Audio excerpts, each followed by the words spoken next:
Hello guys, मैं राजेश जहांगीर। बच्चों, आज के लेक्चर में हम एटॉमिक स्ट्रक्चर स्टार्ट करते हैं। नया टॉपिक है, थोड़ा थोड़ा आप लोगों ने एटॉमिक स्ट्रक्चर के बारे में पढ़ा होगा एंड आगे उससे हम एक्सटेंड करेंगे।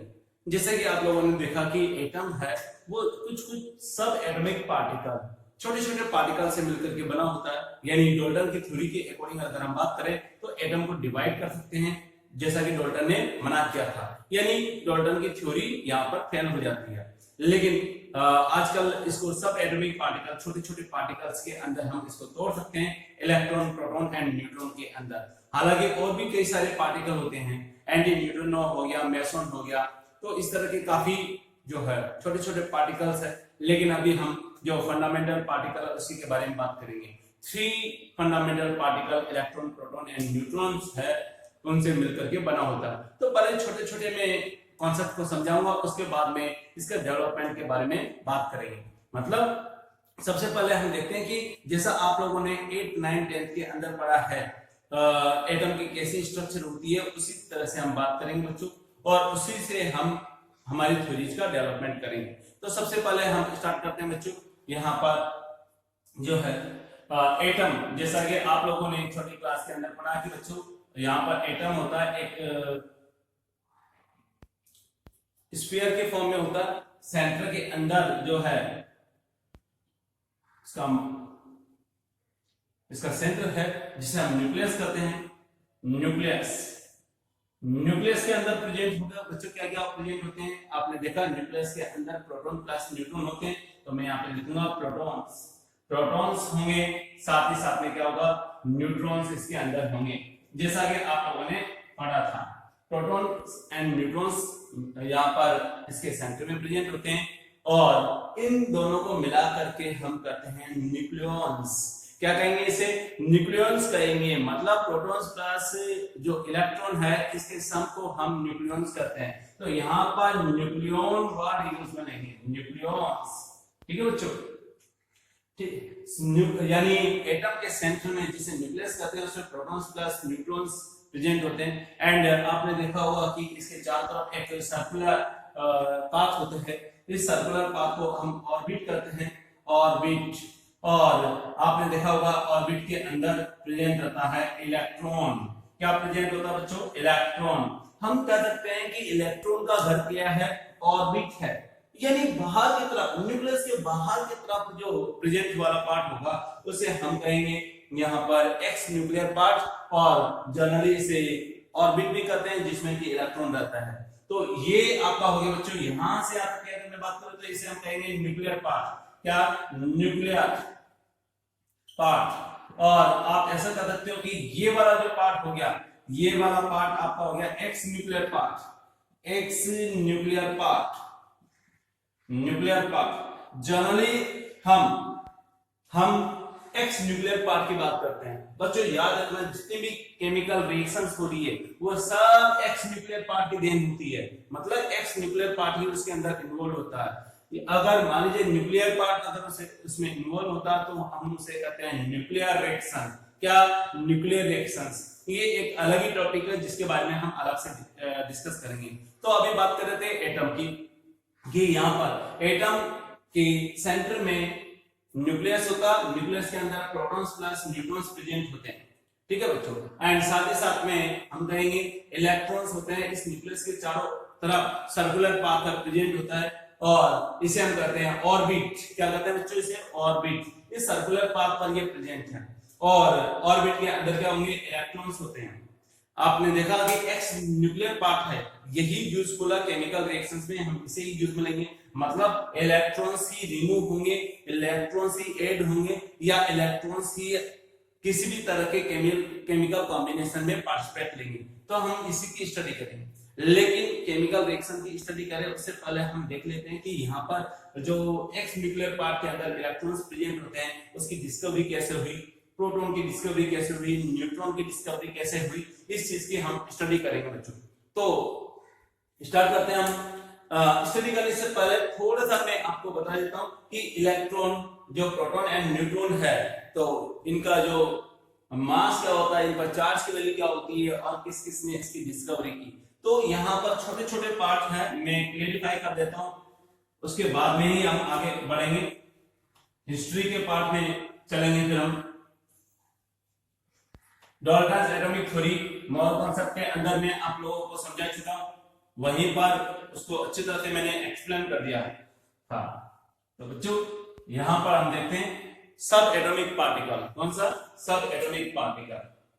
सब एटॉमिक पार्टिकल आपने देखा यार, सब एटॉमिक पार्टिकल 3 होते हैं। कौन कौन से होते हैं? इलेक्ट्रॉन होते हैं, प्रोटॉन होते हैं, न्यूट्रॉन होते हैं। 3 तरह के सब एटॉमिक पार्टिकल होते हैं। ठीक है बच्चों, अब देखते हैं कि इनकी नेचर क्या होती है, इन पर मास क्या होता है, एंड आपने देखा कि इन पर चार्ज क्या होता है, किसने इसको खोजा था, वो सारी की सारी चीजें हम देखते हैं। तो सबसे पहले हम बात करते हैं सब एटॉमिक पार्टिकल यहां पर मैं लिखूंगा पार्टिकल, उसका चार्ज क्या होता है उसके बारे में यहां पर लिखते हैं हम।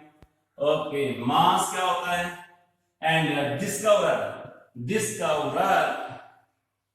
यानी किसने इसकी खोज की थी। पहला हम पार्ट लेते हैं बच्चों, पहला चार्ज।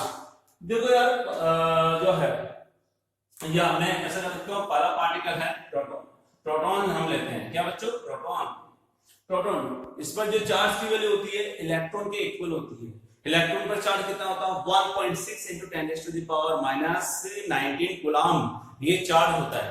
तो बच्चों आपने देखा कि इतना चार्ज होता है, बस इलेक्ट्रॉन पर चार्ज की वैल्यू होती है वो नेगेटिव चार्ज होता है, मतलब उसका नेचर है वो नेगेटिव चार्ज से हम शो करते हैं, नेगेटिव साइन से शो करते हैं। एंड प्रोटॉन पर जो चार्ज होता है वो पॉजिटिव होता है, मतलब उसकी नेचर को हम पॉजिटिव से हम शो करते हैं। बस मैग्नीट्यूड में दोनों की वैल्यू सेम होती है।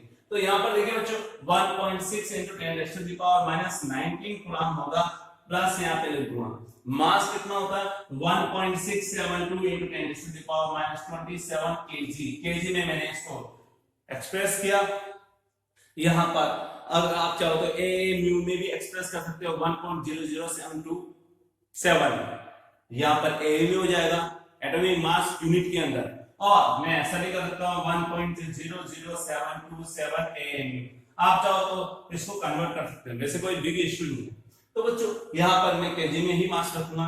डिस्कवरी की थी, किसने डिस्कवरी की थी? यहाँ पर प्रोटॉन की डिस्कवरी की थी गोल्डस्टीन उसने डिस्कवरी की थी। चलो आगे बात करते हैं। सेकंड पार्टिकल है सब एटॉमिक पार्टिकल, कौन सा है? न्यूट्रॉन। अरे बच्चों न्यूट्रॉन आपने देखा, न्यूट्रॉन क्या होता है? जैसे नाम से पता है न्यूट्रॉन मतलब न्यूट्रल मतलब कोई चार्ज नहीं होगा, ना तो पॉजिटिव चार्ज होगा ना ही नेगेटिव चार्ज होगा उसके ऊपर, तो यानी ये न्यूट्रल होता है कंप्लीटली। तो मैथमेटिकली इसको हम 0 से रिप्रेजेंट करेंगे, लेकिन लिखते समय 0 वर्ड लिखेंगे। तो यहाँ पर इसकी जो चार्ज है वो 0 है। आप कह सकते हो कि यहाँ पर इसका मास प्रोटॉन के मास के लगभग बराबर होता है, लगभग 1.675। यहाँ पर 2 था, यहाँ पर 5 आ गया, 10⁻⁻27 kg। और बच्चों डिस्कवरी की थी जेम्स चैडविक ने। किसने? जेम्स चैडविक ने इसकी डिस्कवरी की। तो जेम्स चैडविक ने इसकी डिस्कवरी की। ओके, थर्ड पॉइंट की हम बात करते हैं, क्या होगा? इलेक्ट्रॉन। आपने देखा यार इलेक्ट्रॉन्स, यस चार्ज क्या होता है? इलेक्ट्रॉन पर तो नेगेटिव चार्ज होता है। आप अगर किसी भी बॉडी को रब करते हो तो आपने देखा कि उसको चार्ज क्रिएट हो जाता है, क्योंकि जैसे आपने रब किया, फोर्स लगाया उस बॉडी पर, तो आप देखते हो कि वहां पर इलेक्ट्रॉन चले जाते हैं या उसमें आ जाते हैं। तो यहाँ पर इलेक्ट्रॉन्स जो कि एक्स न्यूक्लियर पार्ट में है, केमिकल रिएक्शंस के अंदर एक्स न्यूक्लियर पार्ट ही पार्टिसिपेट लेगा। तो इलेक्ट्रॉन की हम बात करते हैं, इस पर चार्ज -1.6 × 10⁻⁻19 कूलम। आप देख सकते हो इस पर मास होता है 9.1 × 10⁻31 kg। और डिस्कवरी की थी किसने बच्चों? जे थॉमसन ने। Yes J Thomson. क्या बच्चों? जे थॉमसन ने इसकी डिस्कवरी की थी। इस तरह से जो है हम सब एटॉमिक पार्टिकल्स के बारे में देखते हैं। कुछ छोटी छोटी डेफिनेशन भी देखते हैं, देख लेते हैं कि यहाँ पर प्रोटॉन क्या होता है बच्चों। यहाँ पर देख लेते हैं कि अल्फा पार्टिकल क्या होता है, अल्फा पार्टिकल को कैसे एक्सप्रेस करेंगे, प्रोटॉन को कैसे एक्सप्रेस करेंगे। तो यहाँ पर देखते हैं बच्चों छोटी छोटी डेफिनेशन जो काम आएगी।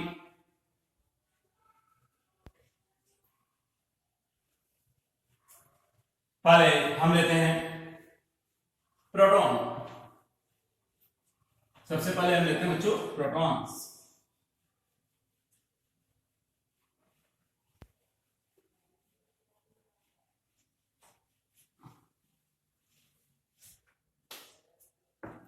प्रोटॉन्स के बारे में बात करेंगे। यस, प्रोटॉन्स क्या होता है? प्रोटॉन, हाँ प्रोटॉन्स क्या होगा बच्चों? या इसे सिंपली हम क्या कहते हैं? Nucleus of hydrogen atom. क्या कहते हैं बच्चों? Nucleus of hydrogen atom. मतलब हाइड्रोजन एटम हमने लिया, उससे इलेक्ट्रॉन को अगर बाहर निकाल ले तो ऐसे में क्या बचेगा बच्चों? न्यूक्लियस बचेगा। क्या बचेगा? न्यूक्लियस। तो उसे ही हम प्रोटॉन कहते हैं। मतलब केवल और केवल प्रोटॉन ही उसके अंदर प्रेजेंट होता है, क्योंकि हाइड्रोजन के अंदर न्यूट्रॉन तो होता नहीं और इलेक्ट्रॉन को अपने पकड़ के बाहर निकाल लिया। तो मैं ऐसे कर सकता हूं, कैसे डिफाइन करेंगे? Nucleus of hydrogen atom is called proton. क्या करेंगे बच्चों? यहां पर न्यूक्लियस ऑफ हाइड्रोजन एटम यानी H एटम है, उससे इलेक्ट्रॉन रिमूव करने के बाद में जो भी बचता है उसे हम प्रोटॉन्स कहते हैं। यहाँ पर इसको तरीका भी यही है, अगर हाइड्रोजन एटम है उसमें से एक इलेक्ट्रॉन को बाहर निकाल दिया जाए तो H पॉजिटिव बचेगा और एक इलेक्ट्रॉन निकलेगा। आपको ध्यान में रखना। तो इसका मतलब मैं ऐसा कर सकता हूं यहाँ पर, और इसको P से भी रिप्रेजेंट क्या करते हैं? किससे? P से भी रिप्रेजेंट करते हैं। चलो अल्फा पार्टिकल की बात करते हैं। क्या बच्चों? Alpha particle. ठीक है बच्चों, यहां पर हम देख सकते हैं जो अल्फा पार्टिकल किसे कहेंगे? Represented by alpha. ठीक है, आपने देखा अल्फा पार्टिकल होते हैं वो हीलियम के न्यूक्लियस होते हैं। हीलियम में आपने देखा कि 2 प्रोटॉन होते हैं एंड 2 न्यूट्रॉन होते हैं। 2 proton 2 neutron and 2 he electron होते हैं। उसके इलेक्ट्रॉन्स को रिमूव किया, when we removed 2 electrons then the remaining species is called as alpha particle, यानी पॉजिटिवली चार्ज रहेगी। After removal of 2 electrons it will acquire +2 charge वहां पर डेवलप हो जाएगा। तो ऐसी सिचुएशन में क्या होगा? इसे यहां पर हीलियम का न्यूक्लियस ही कहेंगे और अभी रिप्रेजेंट करते हैं। तो the nucleus of helium is called alpha particle. क्या कहेंगे बच्चों? यहां पर हीलियम के न्यूक्लियस को अल्फा पार्टिकल कहते हैं। यहां पर इसको इस तरह से रिप्रेजेंट करते हैं, यहां पर 4 2। ठीक है बच्चों, ये वाला और ऐसे ये +2 चार्ज हीलियम +2 से भी हम रिप्रेजेंट करेंगे। ठीक है बच्चों, यहां पर +2 भी इस तरह से रखते हैं। ये आपका जो है अल्फा पार्टिकल है। Now after removal of 2 electrons यहां पर 2 प्रोटॉन रहेंगे एंड 2 न्यूट्रॉन रहेंगे। इसका मतलब मैं ऐसे कर सकता हूं, इसका मास की अगर बात करूं, मास क्या होगा? We can say the mass of 2 proton plus mass of 2 neutrons. तो दोनों के सम के इक्वल हो जाएगा, यानी 2 multiply by mass of proton and से रिप्रेजेंट कर सकते हैं, और plus 2 multiply by mass of neutron को स्मॉल n से रिप्रेजेंट करेंगे। यहाँ पर स्मॉल n, ये मैग्नीज नहीं है, मैंने नीचे लिखा, बराबर भी नहीं लिखा, नहीं तो आप लोगों को लगा मैग्नीज लिख दिया। दिस इज नॉट मैग्नीज, ये और n इस तरह से मैंने रिप्रेजेंट किया। Mass of neutrons plus mass of protons. And generally मैं आपको बताना चाहूंगा कि अभी थोड़ी देर पहले 1.672 into 10⁻⁻27 एंड न्यूट्रॉन का मास था 1.675 into 10⁻⁻27। तो दोनों के मास लगभग बराबर है। तो मैं ऐसे भी कर सकता हूं, but mass of proton is nearly equal to क्या होगा? Mass of neutron. ये हमें लेना है कैलकुलेशन में। तो तो यहाँ पर बच्चों आप देख सकते हो कि यहाँ पर नियर इक्वल होगा 4 times of mass of proton. हम कर सकते हैं, क्या कर सकते हैं, 4 times of mass of proton. ठीक है बच्चों। चार्ज की बात करें, चार्ज क्या होगा,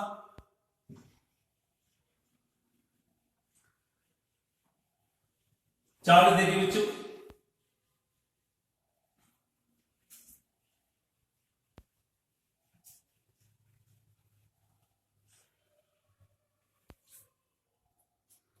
आपने देखा यहां पर charge, charge on alpha particle, yes, कितना होगा, how many electrons we will remove, 2 electron remove करेंगे तब जाकर के अल्फा पार्टिकल मिलेगा हीलियम से। तो बच्चों इसका मतलब 2 इलेक्ट्रॉन रिमूव किया, 2 इलेक्ट्रॉन का चार्ज यहां पर रिप्रेजेंट करेंगे, दिस इज कॉल्ड 2 इलेक्ट्रॉन। और मैं ऐसा कहूंगा 2 multiplied by 1.6 into 10 raised to the power minus 19 coulomb. The nature of charge will be positive, यानी पॉजिटिव रहेगी। क्यों रहेगी भैया पॉजिटिव, क्योंकि इलेक्ट्रॉन को रिमूव करने के बाद में प्रोटॉन्स बचा है, इलेक्ट्रॉन तो है नहीं। और आपको पता है इलेक्ट्रॉन पर चार्ज प्रोटॉन पर चार्ज के इक्वल होता है। तो यहाँ पर हम कर सकते हैं 2 multiplied by 1.6 into 10 raised to the power minus 19 coulomb। तो ये आपका होगा बच्चों, यहाँ पर पॉजिटिव वैल्यू होगी, ये भी पॉजिटिव होगी, 3.2 into 10 raised to the power minus 19 coulomb। We have to learn this value because it is very useful, काफी ज्यादा यूजफुल है ये, और यूज में लेंगे हम, फिजिक्स के अंदर भी काम आता है और यहाँ पर केमिस्ट्री में भी काम आता है। चलिए बच्चों एक छोटा सा केस और हम देख लेते हैं, रेशियो निकाल लेते हैं, mass of electron divide by mass of protons. जब हमने देखा है कि प्रोटॉन्स है वो न्यूक्लियस के अंदर है, न्यूक्लियस में विराजमान है, और इलेक्ट्रॉन बाहर घूमता रहता है, यानी ऑर्बिट के अंदर रहता है। तो न्यूक्लियस में जो प्रेजेंट होगा प्रोटॉन वो हैवियर होता है और इलेक्ट्रॉन का बिल्कुल हल्का होता है। अब कितने टाइम्स होता है प्रोटॉन का मास इलेक्ट्रॉन के मास से, वो हम देखते हैं, या इलेक्ट्रॉन का मास प्रोटॉन के मास से कितना टाइम्स कम होता है, 9.1 into 10 raised to the power minus 31 divided by 1.67 multiply by 10 raised to the power minus ये 1.672 minus 27 यहाँ पर आ जाएगा बच्चों। जैसे ही हम सोल्व करते हैं बच्चों, इसको सोल्व करते हैं तो वैल्यू क्या आ जाती है, यहाँ पर रखूंगा 1/18। अब डेसिमल के ऊपर डिपेंड करता है, अगर आप यहाँ पर ज्यादा डेसिमल में लोगे या इसको ज्यादा डेसिमल में लोगे, 9.1 की जगह 9.1 समथिंग लोगे, तो यहाँ पर 1836 वैल्यू आ जाती है। और अगर केवल 9.1 लेते हो तो ऐसे में 1840 आ जाती है। तो दोनों वैल्यू करेक्ट है, तो मैं यहाँ पर नियरली इक्वल ऐसा लिख सकता हूं। यानी यहां पर अगर 9.1 वैल्यू मैंने लिया और प्रोटॉन का मास इतना लिया, तो ऐसे में डिवाइड करने के बाद में हमें पता चला कि प्रोटॉन का मास है वो 1836 टाइम्स ज्यादा है, हैवियर है प्रोटॉन, जबकि इलेक्ट्रॉन क्या होगा, लाइटर होता है। तो इस तरह से हम यहाँ पर वैल्यू रख सकते हैं। ठीक है बच्चों, चलिए आगे हम देखते हैं, यहाँ पर मास of proton and mass of electron का रेशियो हमने देख लिया, बेसिक पॉइंट हमने देख लिया आज के लेक्चर के अंदर। चलिए स्टार्टिंग करते हैं development of structure of atom. काफी सारे एक्सपेरिमेंट किए गए, स्टार्टिंग की गई यहाँ पर डॉल्टन ने भी कुछ एक्सपेरिमेंट किया था, फिर फेराडे ने एक्सपेरिमेंट किया, और उसके बाद में यहाँ पर सर विलियम क्रूक्स, प्लकर, काफी सारे साइंटिस्ट ने कुछ एक्सपेरिमेंट किए, कुछ एटम के अंदर कंट्रीब्यूट किया, लेकिन जो सक्सेस मिली वो जे थॉमसन के नाम जाती है सक्सेस, यानी इलेक्ट्रॉन की डिस्कवरी का जो क्रेडिट जाता है वो जे थॉमसन को जाता है बच्चों, यानी जे थॉमसन ने ही इलेक्ट्रॉन की डिस्कवरी की थी। तो कैसे की थी, कैथोड रेज एक्सपेरिमेंट के थ्रू। किसके थ्रू बच्चों, कैथोड रेज एक्सपेरिमेंट। तो मैं यहाँ पर लिखूंगा कैथोड रेज एक्सपेरिमेंट, कैथोड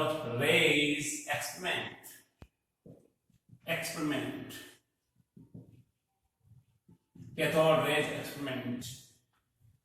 पहले तो मैं आपको बता देता हूं कि कैथोड रेज क्या होती है, क्योंकि कैथोड रेज के बारे में पता होना चाहिए ना।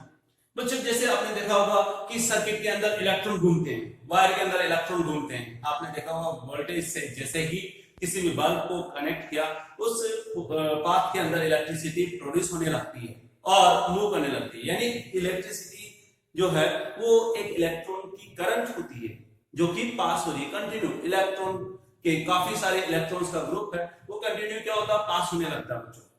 तो यहां पर कैथोड रेज क्या है, this is the current of electrons और बीम ऑफ इलेक्ट्रॉन, ऐसा भी कहूं तो ज्यादा अच्छा रहेगा, बीम ऑफ इलेक्ट्रॉन और current of electron.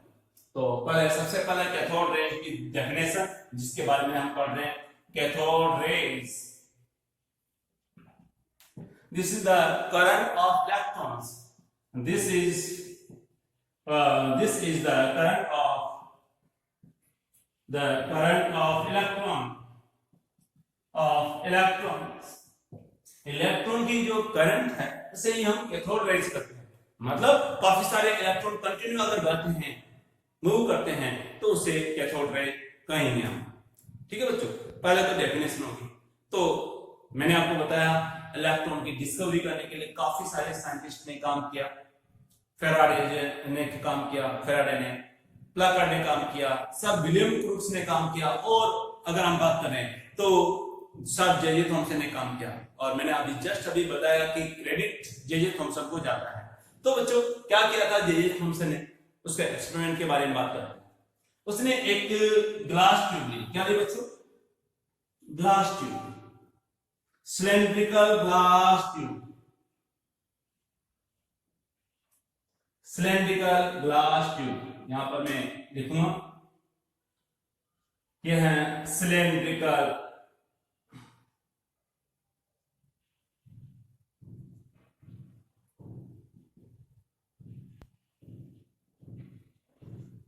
Glass tube, यह हमने लिखा बच्चों। उसके अंदर दो इलेक्ट्रोड फिट किए, प्लेट इलेक्ट्रोड, क्या फिट किए, दो प्लेट इलेक्ट्रोड, प्लेट होती है ना उस तरह के इलेक्ट्रोड रख दिए। ठीक है बच्चों, एक रखा कैथोड, दूसरा रखा एनोड। क्या रखा बच्चों, एक कैथोड, दूसरा रखा एनोड। कैथोड नेगेटिवली चार्ज होता है और एनोड पॉजिटिवली चार्ज होता है। ठीक है बच्चों, एनोड क्या होगा, यहां पर मैं कहूंगा ये नेगेटिव चार्ज और ये आपका पॉजिटिवली चार्ज। मैं इसको कह सकता हूं ये नेगेटिव और ये आपका क्या होगा, पॉजिटिव। यहां पर इस तरह से मैंने इसको रखा। ठीक है, ये सेल से इसको कनेक्ट कर दिया, यहां पर मैं लिख देता हूं कैथोड और ये आपका एनोड।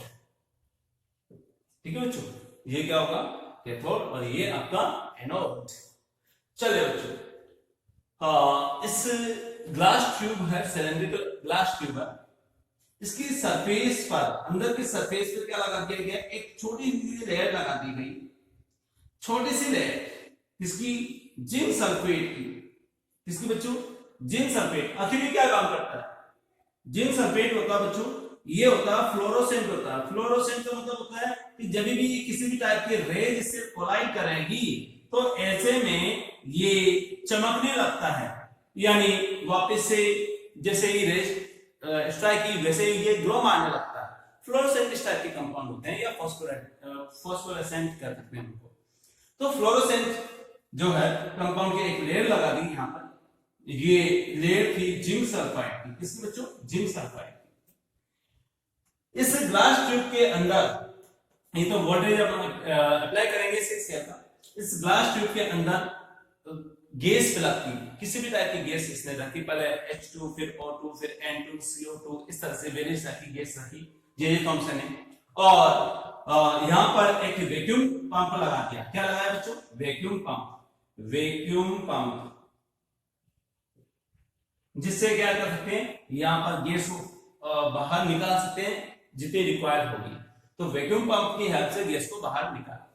ओके बच्चों, यहां पर हम कर सकते हैं, देखिए बच्चों, वोल्टेज अप्लाई किया, धीरे धीरे वोल्टेज अप्लाई किया, फाइनली अगर मैं बात करूं तो 10,000 वोल्ट यहां पर अप्लाई किया इसके ऊपर, और इस गैस या इस ट्यूब के अंदर गैस फिल अप कर दी। कौन सी, H2 गैस मान लेते हैं, कौन सी, H2। O2 भी उसने ली, N2 भी ली, H2 CO2, इस तरह की गैस, वेरियस टाइप की गैस उसने ली।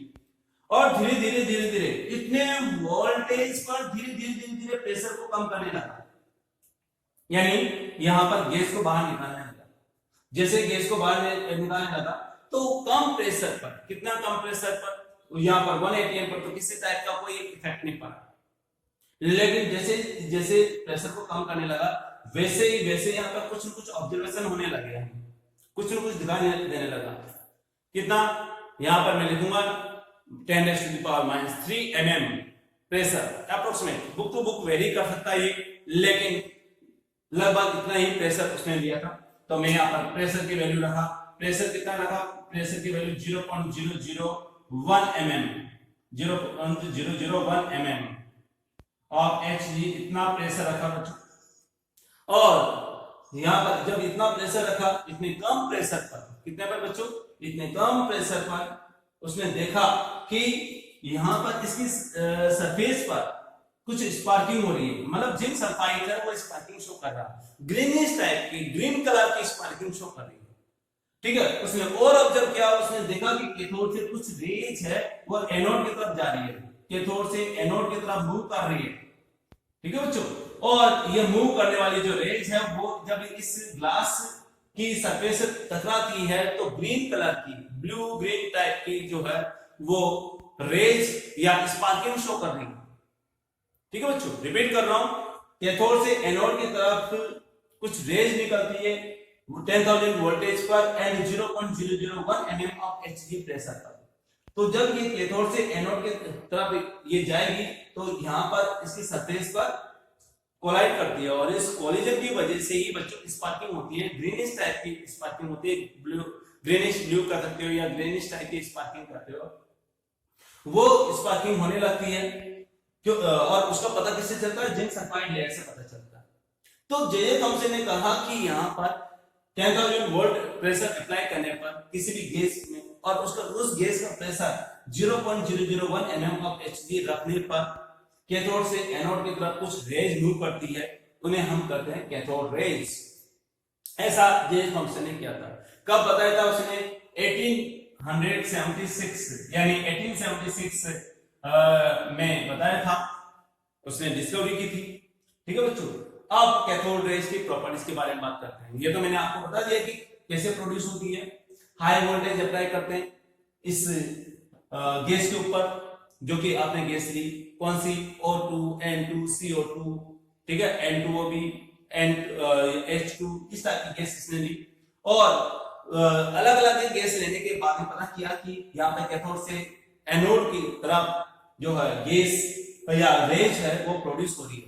सभी टाइप की गैस से कैथोड से एनोड की तरफ रेज मूव करती है, जिन्हें हम कैथोड रेज कहते हैं।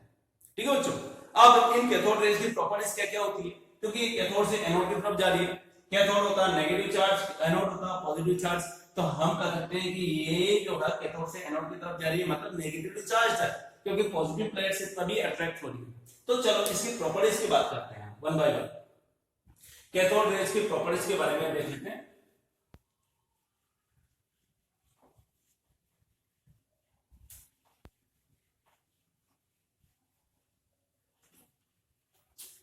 क्या क्या प्रॉपर्टीज होती है बच्चों, पहली properties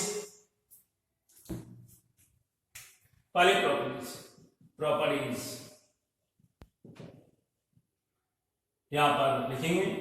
first, these rays are made by negatively charged particle। किससे मिलकर के बनी होती है, नेगेटिवली चार्ज पार्टिकल से मिलकर के बनी होती है। तो these rays are made by negatively charged particles।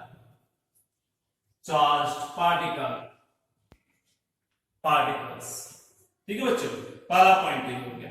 Second ये बच्चों, दे हैव काइनेटिक एनर्जी, मतलब इनमें काइनेटिक एनर्जी होता है, तभी तो बच्चों ये जब लेफ्ट ये कैथोड से एनोड की तरफ जाएगी तो मूव कर रही है, मतलब काफी एनर्जेटिक रेंज होती है। तो मैं ऐसे कर सकता हूं, दे हैव काइनेटिक एनर्जी काफी ज्यादा होती है।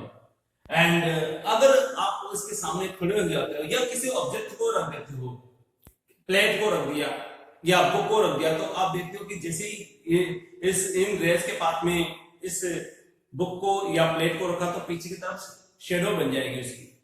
तो यहां पर ये शेडो प्रोड्यूस करते हैं and produce shadow of an object when placed in path of the rays, ठीक है। थर्ड पॉइंट, अगर मान लीजिए कि यहां पर एक पेडल कर देते हैं इनके पाथ में, तो क्या करेगा, पेडल को रोटेट कर देता है, ठीक है ना बच्चों। तो काइनेटिक एनर्जी की वजह से पेडल को रोटेट कर देते हैं। these rays moves a pedal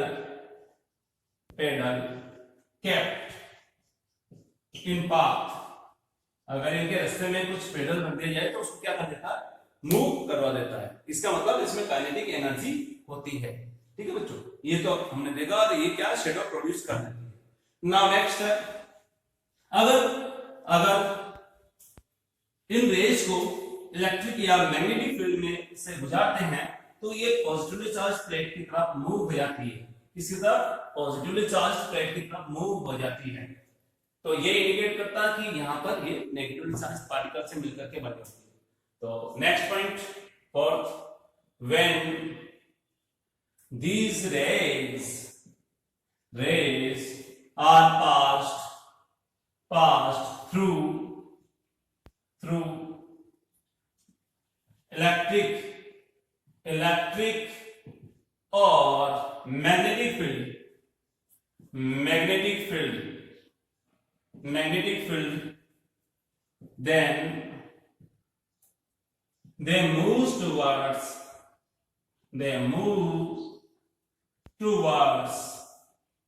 towards positively charged plate। कैसे बच्चों, यहां पर मैंने देखा पॉजिटिव चार्ज ये प्लेट रखी है, नेगेटिव चार्ज रखा, रेज आ रही है बच्चों, ये कौन सी, कैथोड रेज, ये है कैथोड रेज, मूव कर रही है। तो जैसे ही ये मूव करती है तो यहाँ पर जो है पॉजिटिव चार्ज प्लेट की तरफ मूव कर जाती है, ठीक है बच्चों। तो इससे ये इंडिकेट होता है कि ये नेगेटिव चार्ज पार्टिकल से मिलकर के बनी होती है। तो इस तरह से हम देख सकते हैं। रेज है हाई एनर्जेटिक रेज, किसी भी हेवी मेटल सरफेस से टकराती है तो एक्स रे प्रोड्यूस करती है। तो यहां पर लिखूंगा next point 5, when these rays strike on heavy metal surface, then produce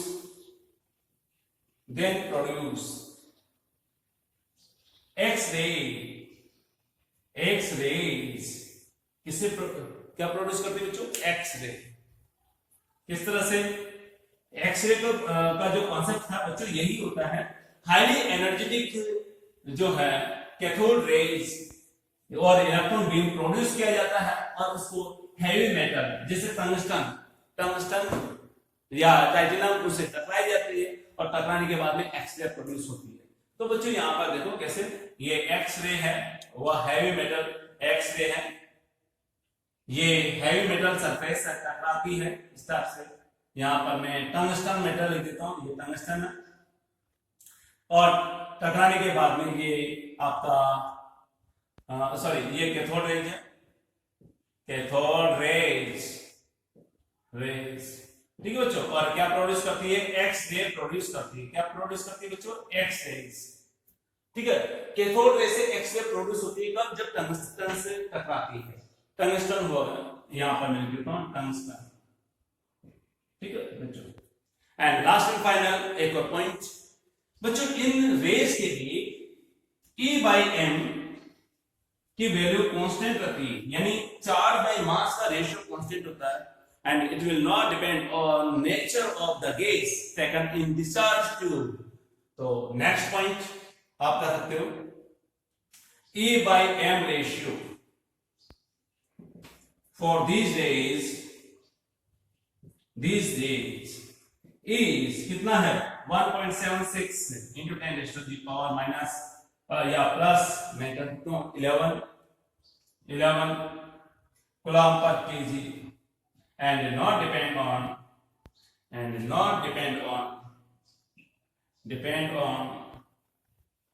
nature of the gas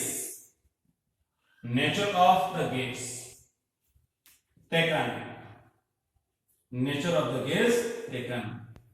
जो भी आप गैस लेते हो, जैसे मैंने आपको बताया हाइड्रोजन O2, N2CO2, N2O, किसी भी टाइप की गैस लो, तो जो भी कैथोड रेज है वो इन गैस की नेचर के ऊपर डिपेंड नहीं करेगी, पहला पॉइंट। साथ ही साथ में E/m रेशियो इनका कांस्टेंट रहेगा। तो इससे कैथोड रेज एक्सपेरिमेंट से ये पता चला कि किसी भी टाइप का सब्सटेंस लेने पर सभी से कैथोड रेज प्रोड्यूस हो